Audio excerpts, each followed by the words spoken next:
Nag-try-out sa bargain, sinaktan agad si Sinyo. Loni natuto sa guess. At batas mas pumanig kay Lipcram. Sa naging laban nito kay Katana? Alamin natin ng mga yan, so tara.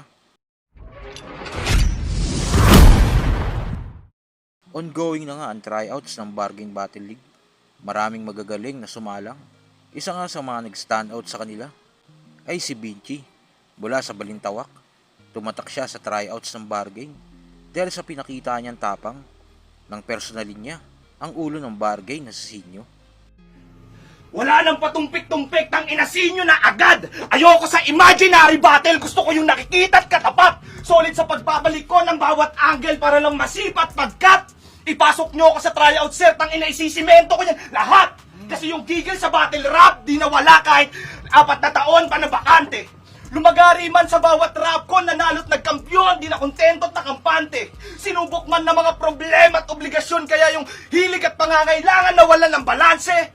Pero nagbabalik pa rin para patunayan tapos na ako sa kailangan kong gawin. Yung kagustuhan ko naman yung dapat na mangyari. Kaya panahon na para mangupal. Doon kayo sa bargain madidihado. Pamilyar kayo lahat sa flood control, di ba? Sagot! Yeah. Pamilyar kayo lahat sa flood control, di ba? Ginaya nyo doon yung logo ng bargain sa isang artista councilor na binabanggit sa Senado. O baka manakit yung tagiliran. Pero alam ko di mo yan iindahin. Ang kaso, ginaya mo yung magnanakaw, edi magnanakaw ka na din!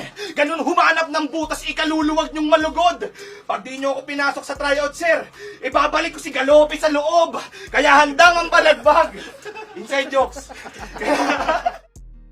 Sa kabilang balita naman, sa pag-guess nga ni Lil J, isang attorney sa Break It Down ni Looney, itong kamakailan lang, tila marami nga natutunan ang hari ng tugma sa guess niya, lalo sa mundo ng batas. Ano ko is a trial lawyer.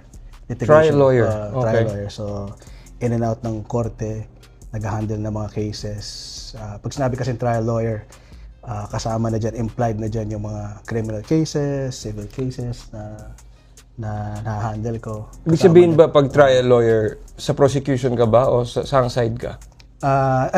Pag trial lawyer ka, may cases sa akin, in circumstances ng trabaho ko, meron ako na-handle na criminal cases. So, minsan, doon ako sa side ng prosecution, pag may complainant, yung client is the complainant. Minsan naman, pag kailangan ko, yung kliyente ay humihingi ng depensa sa kinaso sa kanya, doon naman ako, may na-handle din ako na cases na for the defense. So, depende yan sa client na lumapit at sa mga case na hinahandle ko. Tapos, meron din akong hinahandle na mga civil cases, yan, mga family, tapos meron din yung sa mga estate, yung special proceedings, meron din sa mga lupa. So, halo-halo. Pero, ang yung kabuuan yan, yung may real estate din? May real estate. Kaya, kasi yung mga clients na nahandle ko ngayon, dahil sa trabaho ko dati sa organization sa OFW, Family Club. Kaya yung organization natin nun, ngayon na nag-practice na ako, yung mga members natin doon, yung mga OFWs na nakilala tayo nung dati, kaya sila din yung lumapit para humingi ng tulong na legal. Tapos yun yung mga, nagkataon na yun yung mga nature ng cases. Para ba siya, lupa, sorry, pardon my ignorance pero pareho ba to sa parang public attorney? Hindi. Ang public attorney, yung PAO, yun ba yun? Ang public attorney's office, employed sila ng gobyerno. Kasi gobyerno? sa atin, ako kasi private. Private ka. Private practitioner ako. So, yung PAO, under sila ng Department of Justice, under sila ng plantilla ng gobyerno, tapos ang trabaho nila is to defend yung mga underprivileged, indigent. Yun. Tapos, on the other side of the fence, andun naman yung mga public prosecutors. So ako, pag nag-handle ako ng criminal case, parang private prosecutor. Private. Sila pa, yun yung mga fiscal. Yan. Okay. So sila yun. Under din ng government. So, na-try mo nang ng client na walang aray, walang pambayan? yung pro bono? Oh, marami. Pro bono? Marami. Nagpo-pro bono ka rin? Meron,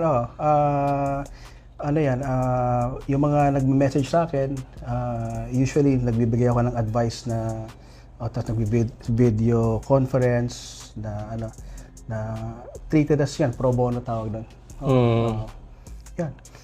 Oh. Anong pinaka-fulfilling na part ng pagiging abogado? Oh, mahirap yung tanong mo. A fulfilling na part pagiging abogado. Yung yung case na ipanalo. O kaya more than sa ipinanalo mo yung case yung nakapag-ayos yung mga parties. Kasi yun naman yung pinaka-wisdom tsaka spirit ng tungkulin ng isang abogado eh. Nasa Code of Professional Responsibility yan. Nasa oath namin yan na as much as possible, kung may iwasan yung talagang Kasuhan. kasuhan, masettle mo yan.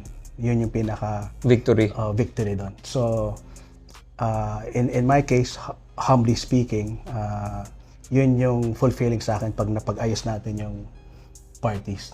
Nakakausap ko yung opposing counsel, nag-uusap kami, nagkakaroon ng compromise. Yan, sa akin, for me, proud ako doon kasi I treat that as a win. More than yung case na may judgment yung court, na panalo ka. Yan. Kasi yung justice, natin dito, yung sistema natin, mahaba, minsan frustrating din. At sa uling balita, sa finals nga ng Isa Buhay itong nakaraang taon, sa pagitan ni Lipcram at Katana, naging dikit ang laban na humantong sa 4-3 ang boto ng mga hurado at nakuha nga ni Katana ang panalo.